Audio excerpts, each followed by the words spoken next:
Avis vascular centre మన దేశంలోనే the best varicose vein hospital. నమస్తే హరిరుగప్రియ గారు. నమస్తే నాన్న కీర్తి. అమావాస్య వస్తోంది, పితృపక్షాలు. అయితే తిదివార నక్షత్రాలు ఒకవేళ నోట్ చేసుకోకపోతే, పెద్దవాళ్ళు పోయినప్పుడు లేదంటే ఫ్యామిలీ పరంగా తెలియకపోతే, అందరం అమావాస్య రోజు మహాలయ అమావాస్య, పెత్తర అమావాస్య అంటాం కదా, ఆ రోజు పెట్టుకుంటూ ఉంటాం. సో చాలా చాలా ఇంపార్టెన్స్ ఉంది ఈ అమావాస్య రోజు, మొత్తం సంవత్సరం అంతా పోలిస్తే. ఎందుకని? అయితే మనకి అమావాస్యల్లో ప్రతి అమావాస్యకి ఒక్కొక్క విశిష్టత ఉంది. అమావాస్య అంటేనే విశిష్టత కలిగింది.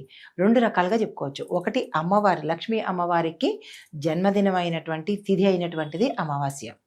అయితే రెండోది ఏంటంటే, పితృకర్మలకు, పితృదోషాలు పోగొట్టుకోవడానికి, పితృతర్పణాలు వదులుకోవడానికి ప్రతి మాసంలో వచ్చే అమావాస్యను కూడా మనం ఉపయోగించుకుంటాం. జనరల్గా పర్సెప్షన్ ఏంటంటే, అమావాస్య అనగానే నిషిద్ధమైనది, మరి ఏది చెయ్యకూడదు అని అనుకుంటారు. అయితే ఈ పితృపక్షాల సమయంలో ఈ వచ్చే అమావాస్య పేరు పితృపక్ష అమావాస్య, సర్వపితృ అమావాస్య. ఈ రెండు రకాలుగా కూడా పిలుచుకుంటాము. అయితే పితృపక్షాల సమయంలో ఇది ఆఖరి రోజు, 15 రోజుల్లో ఇది ఆఖరి రోజు. ఈ సమయంలో కనుక ఈ 15 రోజుల్లో చేసుకోలేని వాళ్ళు, వాళ్ళకి తిథి తెలియని వాళ్ళు, చేసుకోవడానికి అవకాశం లేని వాళ్ళు, కనీసము ఈ సమయంలోనైనా, ఈ అమావాస్య రోజైనా కనుక పితృతర్పణాలు కానీ, పితృపిండాలు కానీ, లేదంటే పితృదేవతలకు సంబంధించిన పరిహారాలు కానీ చేసుకుంటే వారికి చేరుతుంది అనేది శాస్త్రంలో చెప్పబడింది. మనలో చాలా మందికి డేట్స్ గుర్తుంటాయి కానీ తిథులు గుర్తుంటాయి. కానీ చాలా ముఖ్యంగా తిథుల ప్రకారమే పెట్టుకోవాలంటారు కదా. పెట్టుకోవాలి అంటే మనకి జనరల్ గా కూడా చూడండి, బర్త్డేలు ఇలాంటివన్నీ కూడా డేట్ల ప్రకారం చేసుకుంటాము. ఇలాంటి పితృకు సంబంధించినవన్నీ తిథుల ప్రకారం చేసుకుంటాము. అయితే మనకి తిథులు తెలియకపోయినా, నాన్నగారు, తండ్రి, తాతగారు ఆ వరకు తెలుస్తాయి. కానీ ఇంకా కొంచెం ముందుకెళ్ళే తరానికి మనకి తెలియనప్పుడు, ఆ తిథులు మర్చిపోయినప్పుడు కూడా వాళ్ళ పేర్లు చెప్పుకుని కనుక చేసినట్టయితే ఆ గోత్రం ఉంటుంది, గోత్రపరంగా కూడా వాళ్ళకి పెడుతుంది. తర్వాత వాళ్ళ తిథి ప్రకారము పెడుతుంది.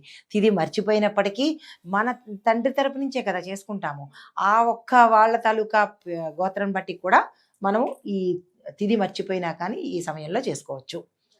ఏమి తెలియకపోయినా ఈ అమావాస్య రోజు వాళ్ళ పేర్లు తలుచుకుని కనుక చేసినట్టయితే కనుక వాళ్ళకి చేరుతుంది అనమాట. ఎస్. మరి ఒకవేళ మగ పిల్లలు లేని వాళ్ళ పరిస్థితి ఏంటి? అస్సలు పిల్లలు లేని వాళ్ళ పరిస్థితి ఏంటి? కొంతమంది ఫారిన్ కంట్రీస్ లో ఉండుంటారు, వాళ్ళ పరిస్థితి ఏంటి? ఆల్టర్నేట్ గా మనం ఏం చేయొచ్చు అంటారు? మగపిల్లలు లేని వాళ్ళ సంగతి చూసినట్టయితే కనుక ఆడపిల్లలే ఉంటారు. ఫస్ట్ పాయింట్, మగపిల్లలు లేకపోయి ఆడపిల్లలు ఉంటే కనుక వాళ్ళ అల్లుడు అంటే పిల్ల తాలూకా హస్బెండ్ చేయొచ్చు, వాళ్ళ పిల్లలు దహోత్రుడు అంటారు, మనవాళ్ళు చేయొచ్చు. సరే, వాళ్ళకి ఇంకా పిల్లలు పుట్టలేదు, పెళ్లి కాలేని ఆడపిల్ల ఉంది అంటే కనుక వాళ్ళు ఏం చేయాలంటే, దేవాలయంలో తండ్రి పేరు చెప్పి ఆ తండ్రి తరపున కర్తను వేసుకుని ఆ పిల్ల చేయొచ్చు. బ్రాహ్మణుని కర్తగా పెట్టుకుని చేయించేసుకోవచ్చు. ఆ రకంగా కూడా వాళ్ళకి చెందుతుంది. అసలు పిల్లలే లేని వాళ్ళు ఏం చేయొచ్చు అంటే కనుక, స్వయం పాకం బ్రాహ్మడికి ఇచ్చుకొని వాళ్ళ తాత తల్లిదండ్రులు 3 తరాలు, ఇటు 3 అటు 3 తరాలు, మాతా వైపు పితా వైపు అంటే మాతామహి, మా తాతగారు, ఆ పై తాతగారు, ఇటువైపు ఈ తాతగారు, ఈ తాతగారి తాలూకా తండ్రి, ఇలా 3 తరాల వరకు వాళ్ళ పేర్లు చెప్పుకుని మనం చెయ్యలేము, పంతులు గారికి చెప్పినా లేదా అంటే ఏదైనా క్షేత్రంలో చెప్పినా వాళ్ళు చేయించేస్తారు. రైట్. సో అస్సలు చేయకూడని పనులు, ఖచ్చితంగా చేయాల్సిన పనులు ఈ రోజు ముఖ్య సమయంలో. ఓకే, ఈ 15 రోజుల పాటు చేయవలసిన పనులు: దానాలు, జపాలు, తర్పణాలు, హోమాలు, పూజలు. ఇవి చేయాలి. చెయ్యకూడని పనులు అంటే కనుక, ఎందుకంటే ఈ సమయంలో చేసే పనులకి ఏదైనా దానాలకు కానీ జపాలకు కానీ 1000 అవుతుంది అని మన శాస్త్రవచనము. అలాగే ఈ మంచి పనులు 1000 అయినప్పుడు చెడు పనులు కూడా 1000 అవుతాయి కదా. ఈ సమయంలో పక్షులకు కానీ, జంతువులకు కానీ, పర్యావరణానికి కానీ ఎవరికి ఎటువంటి చెడు మన తరపు నుంచి జరగకూడదు. తర్వాత మాంసాహార నిషిద్ధం చేయాలి. సంసార జీవితం అనేది కొంత పెట్టాలి. ఎందుకు పెట్టాలి అంటే కనుక, ఈ సమయంలో కనుక ఇది పితృపక్షాల సమయం కాబట్టి, ఈ సమయంలో పొరపాటున ఏదైనా కన్సీవ్ అవ్వడం కానీ లేదా ఏదైనా జరిగినట్టయితే కనుక సంతాన సంబంధించింది అది కొంత దోషభూయిష్టం అవుతుంది అని చెప్పి కొంచెం జాగ్రత్తగా ఉండాలి అని చెప్తారు. మరి అయితే 15 రోజుల పాటు కష్టం కదా అని అనుకున్నప్పుడు దీనికి అంటే పగలపూట కానీ కొంత సమయాలు చూసుకొని పగలపూట నిషిద్ధము, ఉపవాసం ఉన్న రోజు నిషిద్ధము, తర్పణాలు వదిలిన రోజు నిషిద్ధము, పిండాలు పెట్టిన రోజు నిషిద్ధము. ఈ సమయాల్ని చూసుకొని అప్పుడు మనం దాంపత్య జీవితానికి ముందుకెళ్ళచ్చు. మద్యం చేయకూడదు, మద్యం తీసుకోకూడదు, మాంసాహారం తినకూడదు. ఇలాంటి కూడని పనులు అందరికీ తెలిసినవే, కానీ కూడని పనులే చక్కగా చేస్తూ ఉంటాం మనం. కూడిన పనులు అంటే అస్సలు నైవేద్యంగా సమర్పించి మరి కొంతమంది ఆనవాయితీగా చేసేస్తూ ఉంటారు. ఆకాశపటికే అనుకుంటారు, ఆకాశపటికి కాదు, ఆ రోజంతా పాటించాలి. అమ్మ కొంతమంది మనల్ని పిలుస్తూ ఉంటారు కదా భోజనానికి, అది దేవతల మీద పెడుతున్నాం అని చెప్పేసి. ఆ టైంలో ఒకవేళ మహిళలకి పీరియడ్స్ ఉంటే ఆ పూజకి అటెండ్ అవ్వకూడదా? అవ్వకూడదు. పీరియడ్స్ ఉన్నప్పుడు మామూలు పూజకే పనికిరానప్పుడు దేవతల కన్నా మోస్ట్ పవర్ఫుల్ పితృదేవతలు కదా, ఆ సమయంలో బయటికి వెళ్ళకూడదు. ఆ పూజా కార్యక్రమాలు కూడా ఆ సమయంలో చూడకూడదు అయిన వాళ్ళు.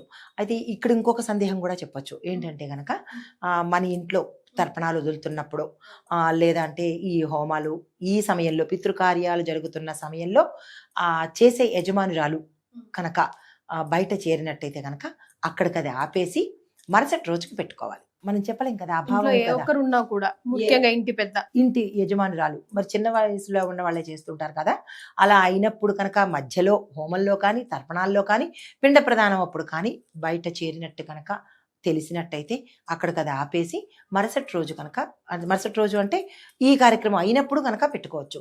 ఇంకొక సందేహం కూడా రావచ్చు, మరి ఈ లాస్ట్ 3 రోజులు ఉన్నాయి, అమావాస్యకి ముందు రోజు, ఆ ముందు రోజు, ఈ సమయంలో మేము చేసుకుంటున్నాము, మరి ఆ సమయంలో కనుక ఆ ఇంటి యజమానురాలు కానీ ఆ ఇంట్లో వాళ్ళు కానీ బహిష్టు చేరినప్పుడు మరి ఏమిటి చెయ్యాలి అని అన్నప్పుడు, మరి 3 రోజుల తర్వాత కదా, అప్పటికి అమావాస్య అయిపోతుంది కదా, మరి ఎట్లా అంటే కనుక ఈ ముందు రోజు వరకు పెట్టింది ఉంది కదా, ఆ తర్వాత దీన్ని ఏం చేస్తామంటే అక్కడికక్కడికి స్వస్తి చెప్పేసి మళ్ళా మనకి ఆశ్వీజ మాసంలో అమావాస్య వస్తుంది. ఆ అమావాస్యకి ఈ తర్పణాలని మనం కంటిన్యూ చేయొచ్చు. లేని పక్షంలో దీన్ని ఆ ఇంటి బయట చేరిన ఆవిడకి 5 రోజులు అయిపోయిన తర్వాత ఈ దంపతులు ఇద్దరూ కలిసి ఏదైనా క్షేత్రానికి కానీ ఏదైనా నదికి కానీ వెళ్ళి అక్కడ దాన్ని కంటిన్యూ చేసేసుకోవచ్చు. అమ్మ, స్వయం పాకంలో ఖచ్చితంగా ఉండవలసినవి అస్సలు ఉండకూడనివి అంటే కొన్ని ఇప్పుడు కాకరకాయ అలాగా ఉండకూడదు అని నేను విన్నాను. ఖచ్చితంగా గుమ్మడికాయ లాంటివి ఉంటే బాగుంటుంది, అది శ్రేష్టం అని విన్నాను. సో అట్లాగా స్వయం పాకంలో ఉండవలసినవి కొన్ని పదార్థాలు, చేదు పదార్థాలు, జిగురు పదార్థాలు ఉండకూడదు. అవి ఆ కాయగూరల్లో మనకి చేదు పదార్థాలు ఏమిటి? కాకరకాయలు. జిగురు పదార్థం ఏమిటి? బెండకాయలు, చామదుంపలు, ఇలాంటివి. బంగాళదుంప జిగురు కాకపోయినా దుంప పదార్థాలు ఉండరాదు. జిగురువి చేదు పదార్థాలు మనకి దీనిలో నిషిద్ధము. అయితే ఉండవలసినవి ఏమిటి అంటే కనుక శ్రేష్టమైనవి ఆకుకూరల్లో కూడా తోటకూర కంపల్సరీ ప్రధాన పాత్ర ఉంటుంది. తోటకూర కంపల్సరీ ఉండాలి. తోటకూరతో పాటు ఇంకా ఏది చేర్చుకున్నా పర్వాలేదు, ఏది లేకపోయినా ఉత్తి తోటకూర ఉన్నా పర్వాలేదు.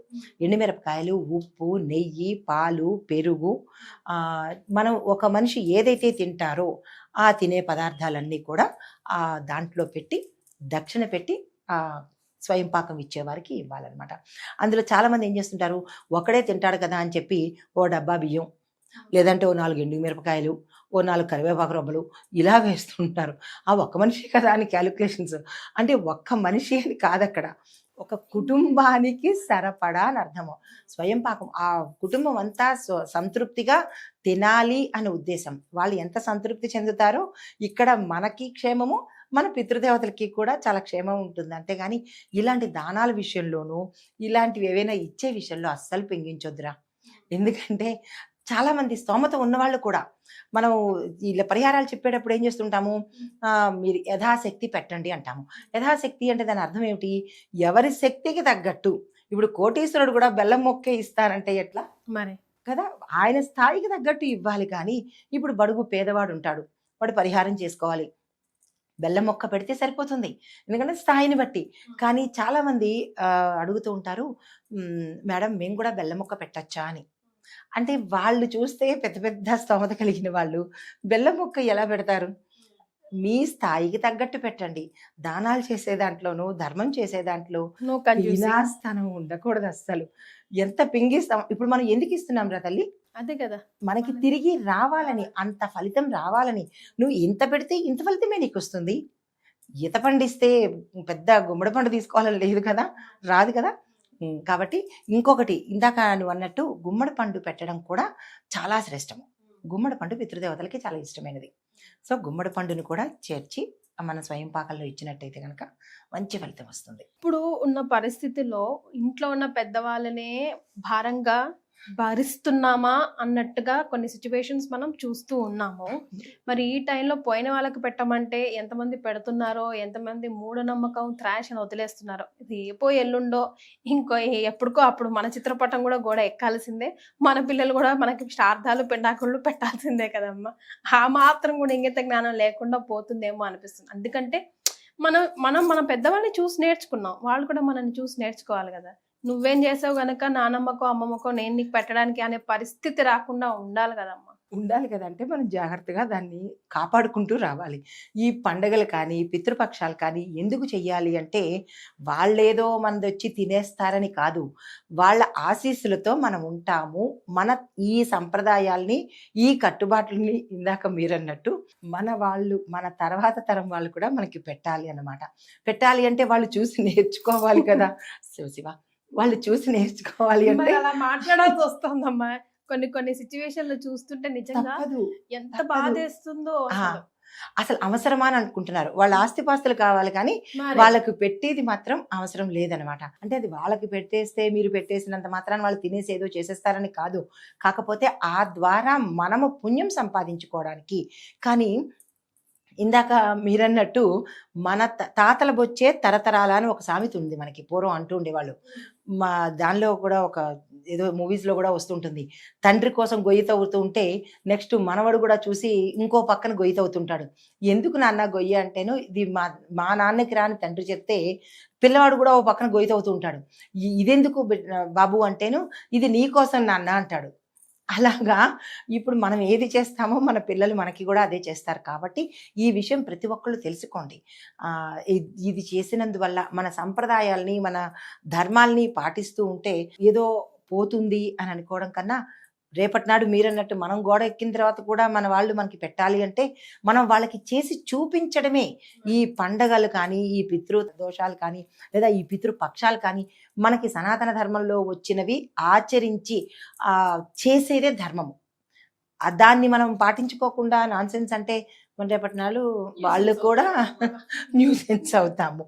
అయితే ఈ పితృదోషాలు, ఏ దోషానికైనా పరిహారం ఉంది కానీ పితృదోషానికి పరిహారం లేదు. అది మనంతరం మనం స్వయంగా చేసుకుంటేనే తప్ప.